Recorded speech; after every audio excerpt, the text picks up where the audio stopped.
Coming up now on your Pro Wrestling News Rundown, Seth Rollins was injured in his match against Jinder Mahal on Monday night. We've got the latest on his condition. We've also got the latest on Kota Ibushi's condition. He suffered 2 broken ankles in his match on January 2nd for Pro Wrestling Noah. And we've got an update on just how much merchandise R-Truth is selling on WWEshop.com. All that and more coming up now.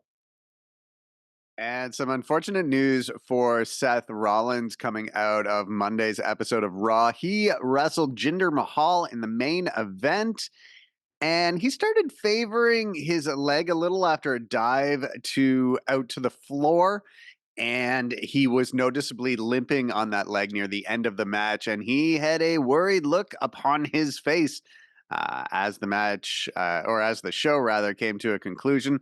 So a couple of updates here. Pro Wrestling Torch have stated that sources backstage at Raw say that Rollins was helped in the back, but did eventually put weight on his leg and was walking on his own, but with a definite limp.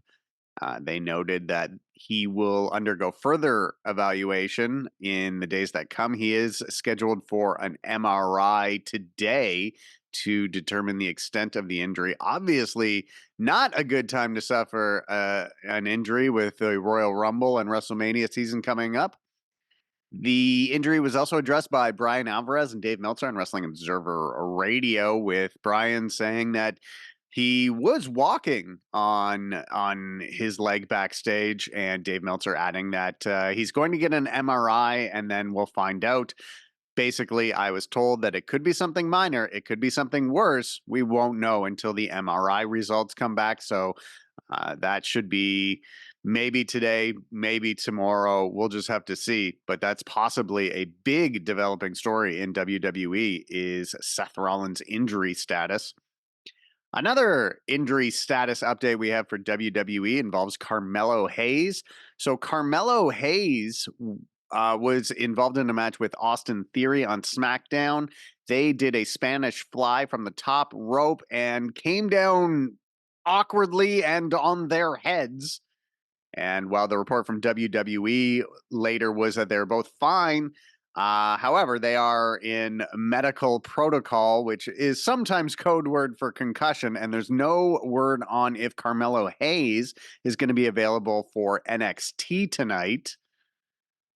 And you can just see here on SE Scoops that it was noted on a Wrestling Observer Radio that so Hayes, as of today, was questionable for that match, meaning the Dusty Rhodes Classic match on NXT scheduled for tonight. I mean, they weren't sure one way or the other if he was going to be able to do it. So it looks like Carmelo Hayes is going to be a game time decision for tonight if he's going to be able to go in the Dusty Rhodes Classic. But even more concerning news regarding Seth Rollins. And some unfortunate news for Kota Ibushi. You might remember Kota Ibushi had to go to the hospital following his match for Noah on January 2nd. It appeared as though he injured both of his ankles early in the match, and then his performance was hindered throughout it as a result. It was announced shortly after that match that he would be going in for surgery. However, Kota Ibushi posted to his Twitter yesterday, about 7 hours ago, that he will be undergoing surgery tomorrow. Up on your screen now is a translation of his post saying, "Long time no see. It feels unusually long. Things won't go on as before. I hope tomorrow's surgery is successful. As long as you can walk, that's enough. I don't need anything else." So best wishes for Kota Ibushi. There is no timetable for his return. TNA Wrestling, which is once again TNA Wrestling, no longer Impact Wrestling, has announced a big match will air on Thursday's show on Access TV. The match is the second bout between Josh Alexander and Will Ospreay. The first match between the two took place last October and aired on Impact Wrestling Television the following month. So this match that will air on Thursday was filmed on Sunday from the Palms Casino in Las Vegas. That was the day after TNA presented the Hard to Kill pay-per-view. The first match between Alexander and Ospreay was very well reviewed.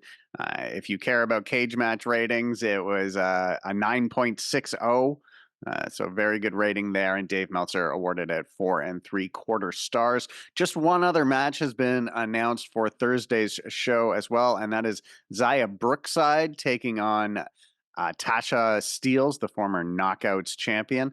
However, the Snake Eyes taping, which was on Sunday, also saw Nick Nemeth's in-ring debut for the promotion and Kazuchika Okada's first match in TNA since 2011. So that's what will air on Thursday.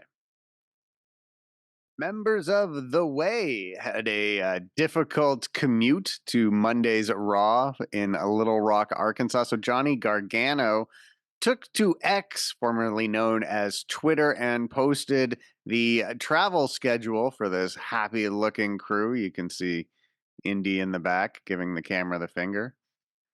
So this was the travel schedule for those guys. So on Sunday at 4:40 p.m., they left Orlando, Florida. They arrived in Dallas, Texas at 7:30 p.m. At 9:30 p.m., they were supposed to take off to Little Rock, Arkansas, but de-icing the terminal. But they were de-icing the terminal as it was frozen. They then had to deplane an hour later. Oh, so they were on the plane for that entire time.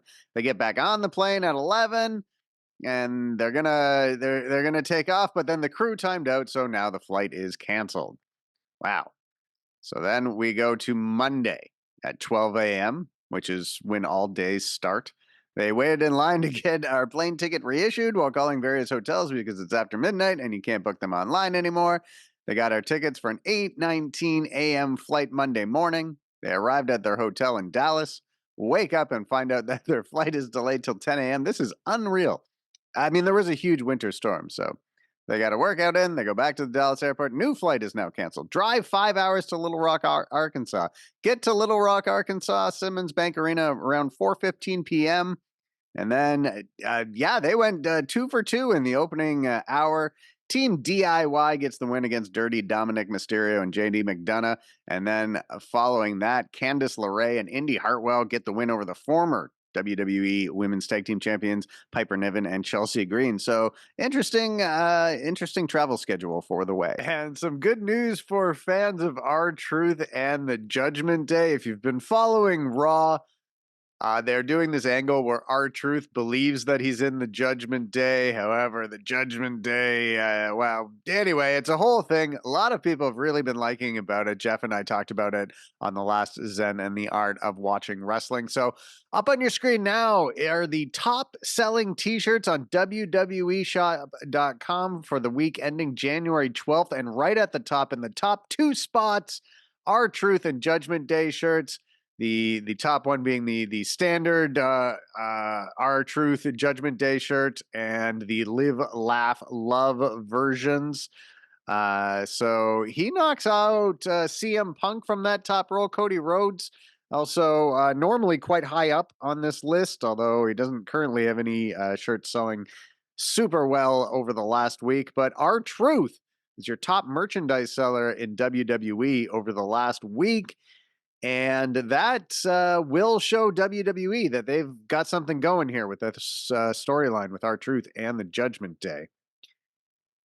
Another little bit of news we've got here. Chelsea Green, formerly one half of the WWE Women's Tag Team Champions, she posted to X on Tuesday announcing that she has finally received her green card and is an American citizen. Of course, she's from Victoria, British Columbia, Canada. She was trained at Lance Storm's Storm Wrestling Academy in Calgary, Alberta, Canada. So she wrote, "Only my fellow expats understand the stress of the immigration system. I am so relieved to say after 8 years, 5 pro wrestling companies, and 4 visas, I finally have my green card." She didn't mention it in her post, but she also married an American during this time. I'm assuming that had some impact. And finally, WWE presents NXT tonight from the WWE Performance Center in Orlando, Florida. Here's what's scheduled for the show. The Dusty Rhodes Tag Team Classic will continue this week, and we will see the Chase U team of Riley Osborne and Duke Hudson take on the LWO's Joaquin Wilde and Cruz del Toro. And then the other match in the men's tournament, which actually might not be happening. So Trick Williams and Carmelo Hayes are scheduled to take on Idris Enofi and Malik Blade. However, Hayes was in a match with Grayson Waller on SmackDown. They both got hurt coming off the top rope for a move. Carmelo Hayes, at the time that I'm recording this, which is like 3:30 on Tuesday, Hayes is listed as questionable for the show. However, they haven't announced that he won't be on the show yet, so this match could still be taking place. But we'll see. Carmelo Hayes listed as questionable, but scheduled to team with Trick Williams against Idris Enofi and Malik Blade in the Dusty Rhodes Classic tonight.